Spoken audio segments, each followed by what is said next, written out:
सभी को हरिओम। आरंभ करते हैं पाठ संख्या 42। आज हम मीन लगन की पत्रिका पर चर्चा आरंभ कर रहे हैं। आज हमारे पहले भाव में 12 नंबर राशि है जिसे हम मीन लगन कहते हैं, जिसे हम इंग्लिश में पाइसेस कहते हैं। 12 नंबर भाव के स्वामी जिसे हम भावेश कहते हैं वह होंगे हमारे गुरु बृहस्पति देव जी, और पहले घर के कारक हमारे सूर्यदेव जी होते हैं। मीन लगन के जातकों का कद मध्यम कद का होता है और ऐसे जातक शरीर से थोड़े चौड़े या फिर हुष्ट पुष्ट होते हैं। ऐसे जातकों के चेहरे पर आपको एक प्रसन्नता हमेशा दिखाई देती है या इनके चेहरे पर एक बड़ा अच्छा प्रभाव महसूस होता है, और ऐसे जातकों से बात करने पर महसूस होता है कि आप किसी प्रभावशाली या फिर एक समझदार सूझबूझ वाले व्यक्ति के साथ बात कर रहे हैं। इसे हम जल तत्व की राशि भी है और इसे कफ प्रधान राशि भी कहते हैं। अब ये जल तत्व की राशि और कफ प्रधान की राशि होने की वजह से ऐसे जातक जब जब मौसम परिवर्तन होता है तो ऐसे जातकों को कोल्ड, कफ इस तरह की समस्या देखने को आती है। इसे हम द्विस्वभाव राशि भी कहते हैं। द्विस्वभाव राशि जिसे हम कहते हैं कि ऐसे जातक ड्यूल माइंड के होते हैं। ऐसे जातक कोई भी महत्वपूर्ण निर्णय लेते समय बड़े कंफ्यूज हो जाते हैं कि वह निर्णय सही की तरफ या गलत की तरफ किस तरह का निर्णय ले। तो ऐसे जातकों को हमेशा एक अच्छे सलाहकार की आवश्यकता होती है। हमारे बृहस्पति देव जी जो नैसर्गिक और निर्विवाद से एक शुभ ग्रह होते हैं, जो देवताओं के गुरु होते हैं, ऐसे जातक भावनाओं में रहना बहुत पसंद करते हैं। ऐसे जातकों को पहाड़ों के पास रहना, नदियों के पास रहना या फिर ऐसी जगहों पे घूमने का बहुत शौक होता है। ऐसे जातकों में आध्यात्मिकता इनके अंदर छुपी हुई होती है, या ये कहें कि ये बहुत धार्मिक प्रवृत्ति के होते हैं। ऐसे जातक दिल से सोचते हैं। ऐसे जातकों में एक चंचलता देखी जाती है। ऐसे जातक बहुत भावुक स्वभाव के होते हैं। इस वजह से यह लोगों की भावनाओं में बह जाते हैं, जिस कारण कई बार इनका मिसयूज भी हो जाता है। ऐसे जातक जो कि सात्विक होते हैं, ऐसे जातों को सात्विक स्वभाव होता है, इनका रहन सहन सात्विक होता है। साथ में ये ब्राह्मण वर्ण के होते हैं। ब्राह्मण वर्ण जिनमें एक साधु भाव होता है, इसीलिए यह हमेशा दूसरों की मदद करने को तैयार रहते हैं। ये बड़े उदार स्वभाव के होते हैं। ऐसे जातक धर्मगुरु, बहुत अच्छे धर्मगुरु बन सकते हैं, या फिर आजकल के युग में कहें तो ऐसे जातक शिक्षक बहुत अच्छे बन सकते हैं, क्योंकि इनका झुकाव भगवान की तरफ होता है और ऐसे जातक भगवान में बहुत अच्छा विश्वास रखते हैं। इसलिए यह मोस्टली अपनी हर बात भगवान पर छोड़ देते हैं। ऐसे जातक आपको लड़ाई झगड़ा करते हुए बहुत कम मिलेंगे। अगर ऐसे जातकों का कोई दिल दुखाता है तो ये अपनी सारी प्रार्थनाएं भगवान के आगे ही रखते हैं। अगर कुंडली में हमारे चंद्रमा जी अच्छे स्थान पर प्लेस हो तो ऐसे जातकों में क्रिएटिविटी में बहुत आगे होते हैं। आप देखेंगे कि ऐसे जातक कुछ ना कुछ क्रिएटिविटी में लगे रहते हैं। इनका मन बड़ा चंचल होता है। ऐसे जातक किसी भी अच्छे या बुरे स्थान पर जाते हैं तो उस स्थान पर भी जो सबसे अच्छा प्रभावशाली स्थान होता है यह उसे ही चुनते हैं। ऐसे जातक बहुत पॉजिटिव होते हैं और ऐसे जातकों के अंदर आपको आध्यात्मिकता जरूर दिखती है। मीन लगन के जातकों में कभी कभी आपको इनमें ईर्ष्या का भाव भी दिखाई देता है। जब भी ऐसे जातकों को थोड़ी सी इंपॉर्टेंस अपने खासकर स्पेशल लोगों से कम मिलने लग जाती है तो इनमें ईर्ष्या का भाव भी जागृत हो जाता है। अगर ऐसे जातक अपने हाथ में एक मोती धारण करें तो इनके लिए बहुत बेहतर होता है। इनका मन भी शांत रहता है और मन कंट्रोल में रहता है।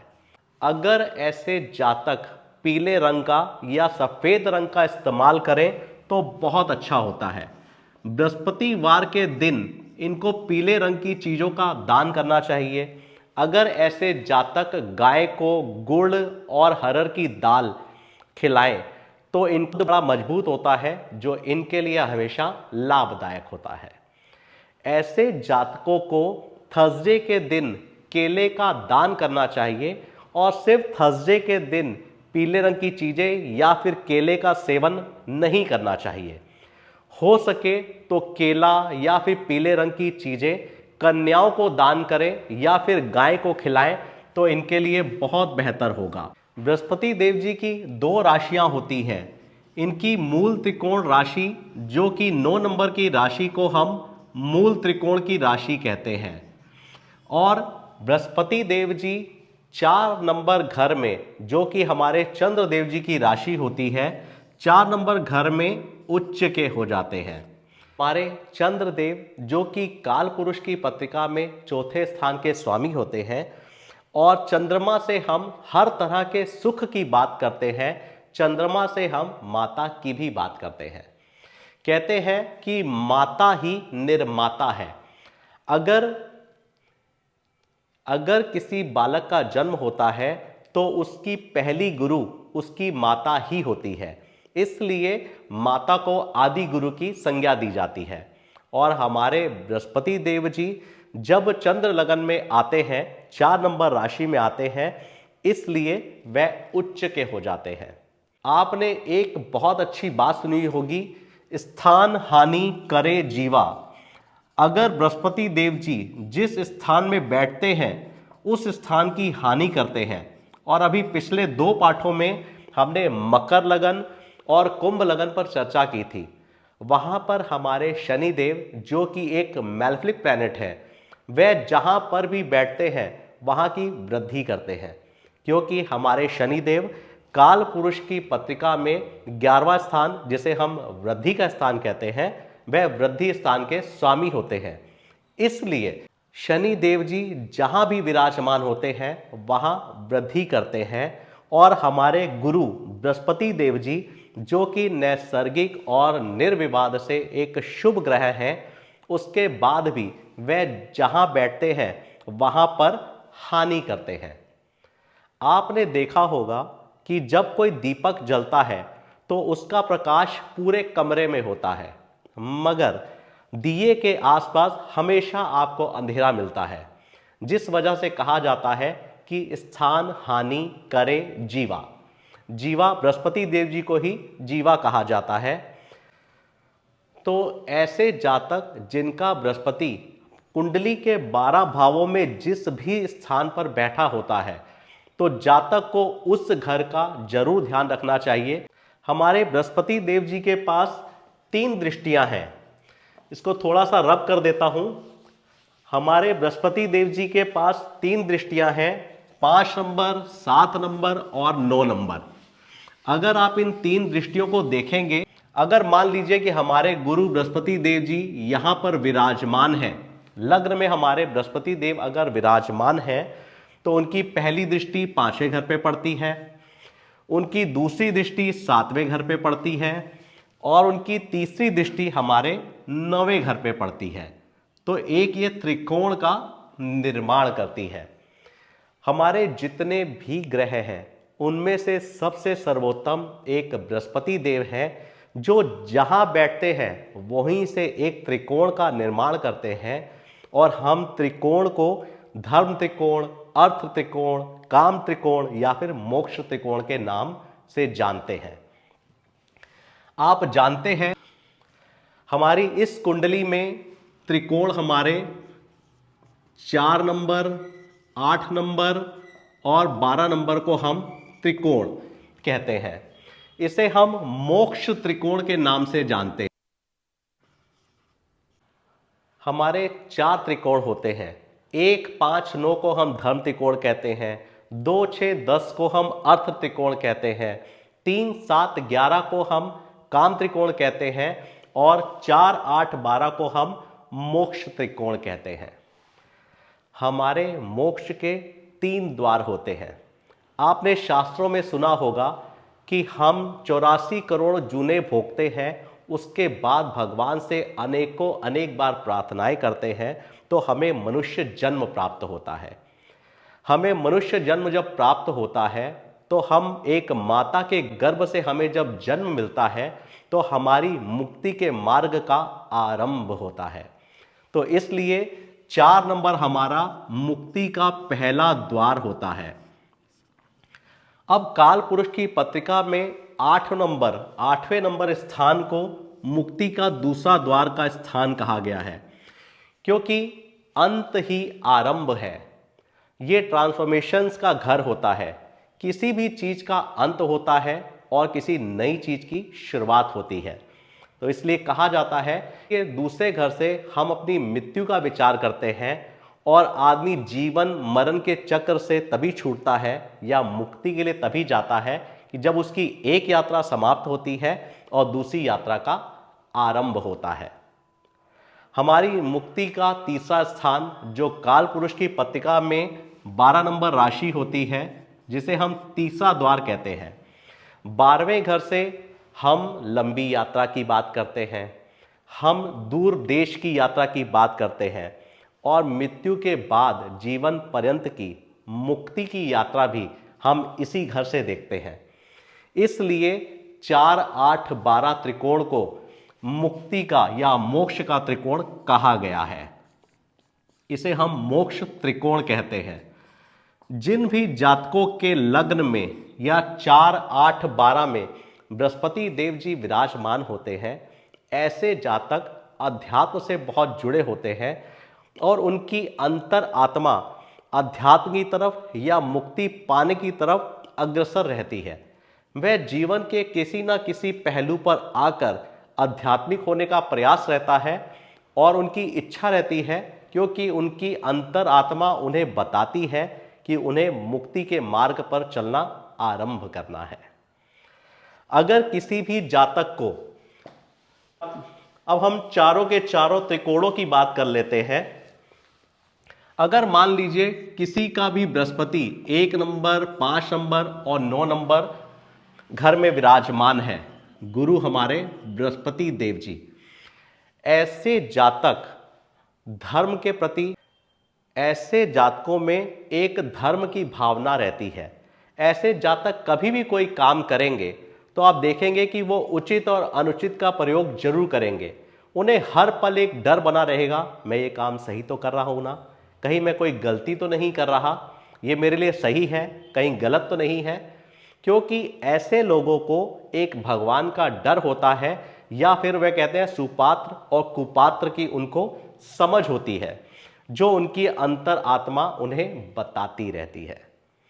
जिन भी जातकों के गुरु बृहस्पति देव जी 2 नंबर, 6 नंबर या 10 नंबर में विराजमान होते हैं, तो उनको जीवन में जो भी वो धन कमाएंगे, अगर हमने अपनी एथिक्स या मोरालिटी को, मतलब कि अपनी नैतिकता या धर्म के विरुद्ध होकर अगर हमने धन कमाया होगा, तो वह कहीं ना कहीं से जरूर निकल जाएगा। ऐसे जातकों को धन कमाना ही उनका लक्ष्य होता है, मगर अपनी एथिक्स और मोरालिटी के साथ अगर वो कार्य करते हैं तो उनके धन का कभी नुकसान नहीं होता। और अगर किसी जातक के काम त्रिकोण में, जिसे हम 3 नंबर, 7 नंबर और 11 नंबर कहते हैं, अगर किसी की कुंडली में भी बृहस्पति देव जी 3 नंबर, 7 नंबर या 11 नंबर में विराजमान है, तो इसे हम काम त्रिकोण कहते हैं। ऐसे जातक अगर बिल्कुल नैतिकता के साथ काम करते हैं तो ऐसे जातक को छोटे छोटे गेन्स हमेशा होते रहते हैं। अगर आपने किसी भी जैनवन और सही इच्छा की प्रार्थना भगवान से की है तो वह जरूर पूरी होती है। ऐसे जातक की इच्छा शक्ति बहुत मजबूत होती है और वे अपने काम से अपनी हर इच्छा शक्ति को पूरा करते हैं, जिसके लिए हमेशा भगवान उनका साथ देते हैं। और हमारा मोक्ष त्रिकोण, जिसके बारे में अभी मैं आपको पूरी जानकारी दे चुका हूं, 4, 8, 12। अगर हमें मुक्ति पानी है या मुक्ति के मार्ग पर जाना है तो हमने अपनी एथिक्स और मोरालिटी को बिल्कुल सही तरीके से चलाना है। आप देखेंगे हमारी काल पुरुष की पत्रिका में हमारे गुरु बृहस्पति देव जी 5 घरों के कारक होते हैं। हमारे बृहस्पति देव जी दूसरे नंबर घर के कारक होते हैं। फिर 5 नंबर जहां से हम संतान की बात करते हैं। तीसरा 7 नंबर जहां से हम अपने जीवन साथी की बात करते हैं। चौथा हमारा 9 नंबर जहां से हम भाग्य की बात करते हैं। और 5वां हमारा 11 नंबर जहां से हम अपने लाभ की बात करते हैं। अब हमारी काल पुरुष की पत्रिका में गुरु बृहस्पति देव जी को इन 5 घरों का कारक बनाया गया है। हमारे इन 5 घरों के कारक गुरु बृहस्पति देव जी होते हैं। मेरे पास कई लोगों के प्रश्न आते हैं कि मेरा जीवन साथी कैसा होगा, मेरी संतान गुणवान होगी कि नहीं होगी, हमारे बुढ़ापे में हमारे बच्चे हमारी सेवा करेंगे या नहीं करेंगे, मैं अपने जीवन में मेरा भाग्य कितना साथ देगा, मैं अपने जीवन में कितना धन कमाऊंगा। इस तरह के प्रश्न मेरे पास हर पत्रिका की प्रेडिक्शंस में जरूर आते हैं। अगर हमने अपने गुरु को सही रखा है, अगर हमने अपनी मॉरलिटी और एथिक्स को सही तरीके से रखा है, तो हमें ये 5 चीजें प्राप्त होंगी ही होंगी। क्योंकि हमारे बृहस्पति देव कुंडली में एक बृहस्पति देव ही ऐसे ग्रह हैं जो हमें हर सुख सुविधा दे सकते हैं। क्योंकि हमें धन की आवश्यकता है, संतान की आवश्यकता है, जीवन साथी, भाग्य और लाभ, इन सब के कारक हमारे गुरु बृहस्पति देव जी हैं। अगर बिना कुंडली पत्रिका के आपने किसी पर्सन का गुरु देखना हो कि उसका गुरु कैसा है, तो आप सिर्फ उस जातक को यह देख लीजिए कि वह जातक अपनी माता से किस तरह का व्यवहार करता है। अगर वह अपनी माता से अच्छा व्यवहार करता होगा तो उसका गुरु बृहस्पति अच्छे होंगे। क्योंकि हमारे गुरु बृहस्पति देव जी 4 नंबर घर यहां पर आकर उच्च के हो जाते हैं। और माता ही निर्माता है जिसे हम आदि गुरु की संज्ञा देते हैं, और गुरु बृहस्पति देव जी जहां पर उच्च होकर बैठते हैं। इसलिए आपको इतने से ही समझ आ जाएगा कि उस पर्सन ने अपने गुरु को किस तरह का रखा हुआ है। अगर आपने अपनी एथिक्स, नैतिकता और धर्मता के साथ गुरु को सही करके रखा हुआ है तो आपको जीवन में हर प्रकार की खुशियां मिलेंगी ही मिलेंगी। आज हम गुरु लग्न पर चर्चा कर रहे थे, फिर भी मैंने आपको छोटी छोटी अलग अलग और जानकारियां देने का प्रयास किया है। अगर आपने पिछले बेसिक को बहुत अच्छे से समझ लिया है तो अब आगे के पार्ट हमारे बहुत महत्वपूर्ण होने वाले हैं। उनको समझना और उनको सीखना इसलिए ज़रूरी है क्योंकि अगर हमने पिछले पार्टों को ढंग से नहीं पढ़ा है तो हम आगे अच्छे से नहीं समझ पाएंगे। अब मैं आपको एक एक ग्रह किस घर में क्या क्या काम करता है वो सिखाने का प्रयास करने जा रहा हूं। अगले पाठ में हम ग्रहों के गुण और धर्म को जानने का प्रयास करेंगे और सूर्य लगन से हम शुरू करेंगे। हमारे 9 के 9 ग्रहों पर हम पाठ बनाएंगे और यह ग्रह किस घर में क्या प्रभाव दिखाते हैं, कब अच्छा करते हैं, कब बुरा करते हैं, इन सब की आपको जानकारी देने का प्रयास करूंगा। आज के लिए इतना ही। आप सभी को भगवान शिव शंभू जी की कृपा सदा बनी रहे। सभी को हरि ओम।